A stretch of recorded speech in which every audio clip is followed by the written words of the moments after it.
Hello everyone, good morning. Today is Monday and here we are with Growing from Within, the second phase. We are going to talk about nutrition today. We are going to go deep into releasing the addiction of sugar and understanding more that kind of process or that kind of disruption that we sometimes have. And the questions that I ponder today to reflect upon that topic is, why is sugar so addictive? What is happening inside of us? What are the real threats to trying to enjoy a simple carbohydrate in excess? Simple carbohydrates or sugars are hidden everywhere. In every kind of food we can find them.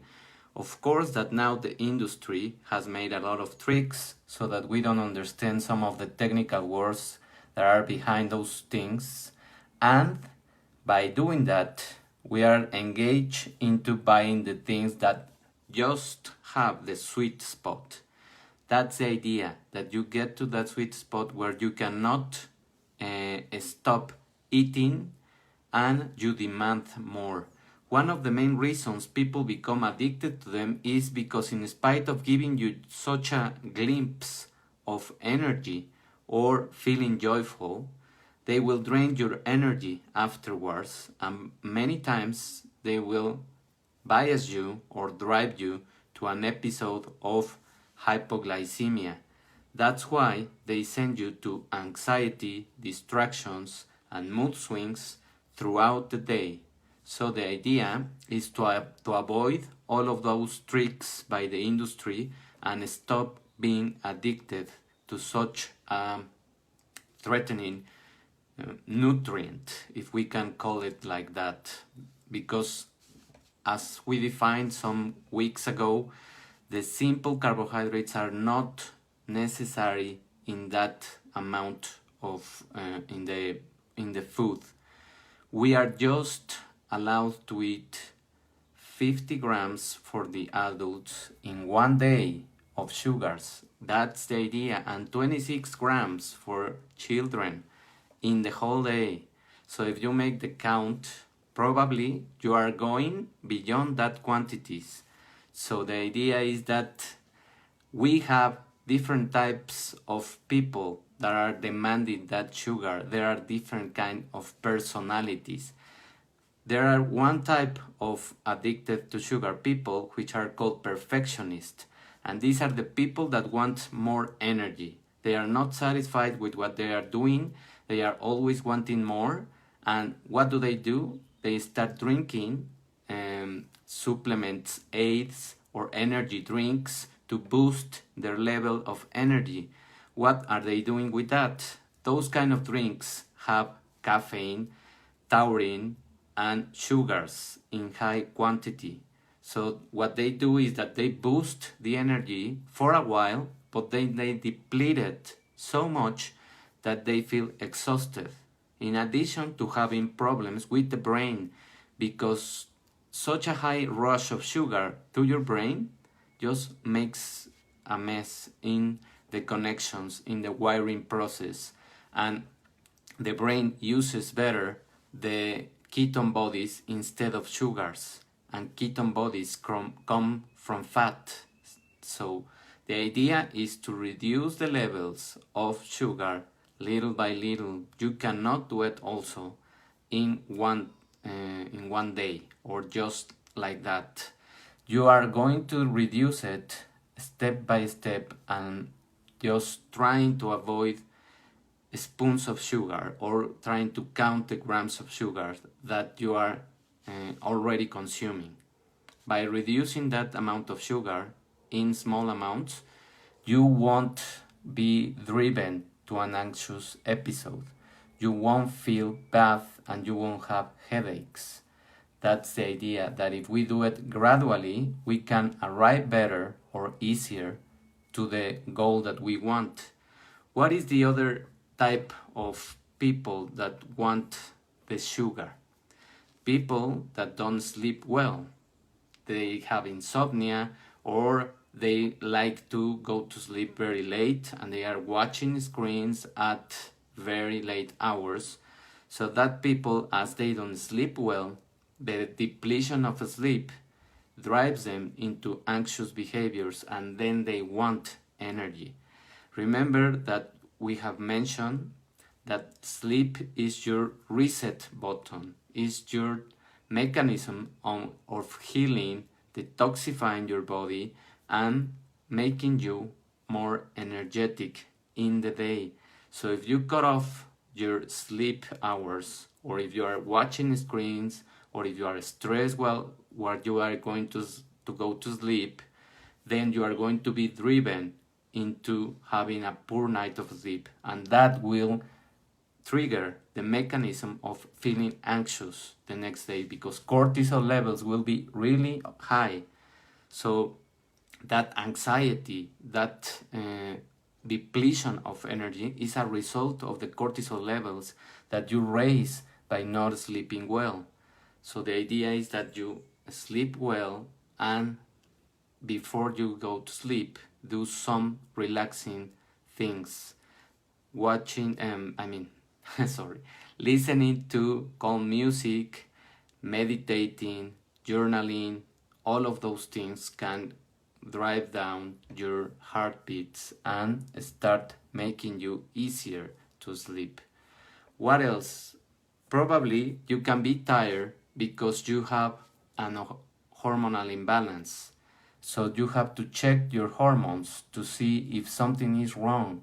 And also, it is a side effect of sugar that you are disrupting your hormones, because you are driving leptin in higher quantities, you are driving also the ghrelin levels, and you are raising the insulin. All of these three hormones, that are the hormones of hunger, are playing a role in the brain, and they are making you want more sugars, want more sweet things, and feeling depleted of energy. Remember that when we are having high quantities of simple sugars, what is going to do your body? Your body is going to drive them, the excess, to generate fat cells. You are going to turn on some signals that are going to drive you to become fatter, to have more fat cells,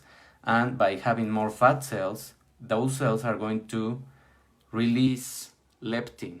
Leptin, we have mentioned, that travels through your brain and attaches to the receptor that is going to signal your body so that you don't feel satiated, and so that you want more food, and so that you don't also use the energy that you already consume. So you are storing more energy, you are demanding more food, and you are going to enter into a cycle of toxicity. That toxicity cycle is going to drive you again to demand more sugar. That's the problem. So the idea is to go easy on the levels of sugar that you are consuming, and start being mindful of the activities that you are doing through your day. What else can drive you to having episodes of addictive sugar? Immune system. How do you care for your immune system? Bacteria and many viruses and fungi, they consume sugars. So if you are having a lot of sugars, simple sugars, in your blood, they are going to be driven to that, and the infection won't be depleted, or won't be diminished. So the idea is to not give them the food that they want, to start depleting the sugar, and even doing some fasting period, because when you eat more, your digestion process is going to demand a lot of energy that is going to take away from your immune system. So what we want while we are sick is to raise the level of protein, and also raise the fasting mechanism, so that our cells and the immune system has some energy and strength to fight off the infection. That's what we want. And also, by leading the inflammation process with what we spoke earlier about the leptin cells and the leptin release of the adipocytes, we are creating an inflammation process, and all of the inflammation process are going to trigger your immune system. So it is mixed up. What am I fighting with? Am I fighting with the inflammation, or am I fighting with the bacteria or virus? That's the real problem that we are having, and right now we are seeing it with the COVID-19 episodes, or people that are dying from the disease. Why are they dying? Because the immune system cannot fight two things at the same time. They have to attack the inflammation process that they already have due to hypertension, obesity, and of course of the glucose levels of diabetes, or they fight the COVID virus. And this virus, as it attacks in the lung cells and starts a cascade of cytokines, it is too much for the immune system to defend from that process.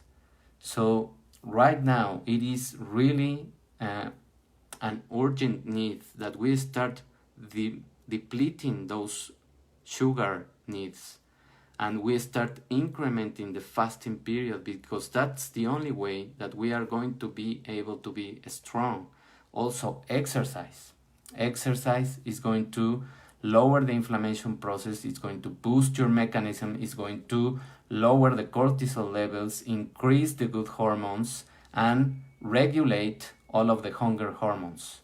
It's not that it's going to give you more, you are going to be hungrier. It's that you are going to detoxify your system. And if you feel hungrier, you can go for the complex carbohydrates, you can go for the fats, the good fats, and go for the other proteins that are make you feel satiated, and drinking water. So those are the things that you can do to fight off the hungry when you are after an episode of exercise. So what are the strategies to start detaching from that sugar needs? Protein, increasing fats, the polyunsaturated fats, monounsaturated fats, complex carbohydrates that come in vegetables and in some fruits, not the sugars from any kind of processed food, okay? And sleeping and exercise. All of those things you can do, and they are free and they are easy to do, and they are going to regulate your system so that you are not being driven to consume high amounts of sugar. Whenever you feel depleted of energy, is because of one of those reasons, because you have a sedentary lifestyle, because you are not sleeping well, because you have a hormonal imbalance. So all of those reasons can drive you to lower levels of energy. So don't think that sugar and caffeine or any kind of energy drinks are going to give you the hacking device.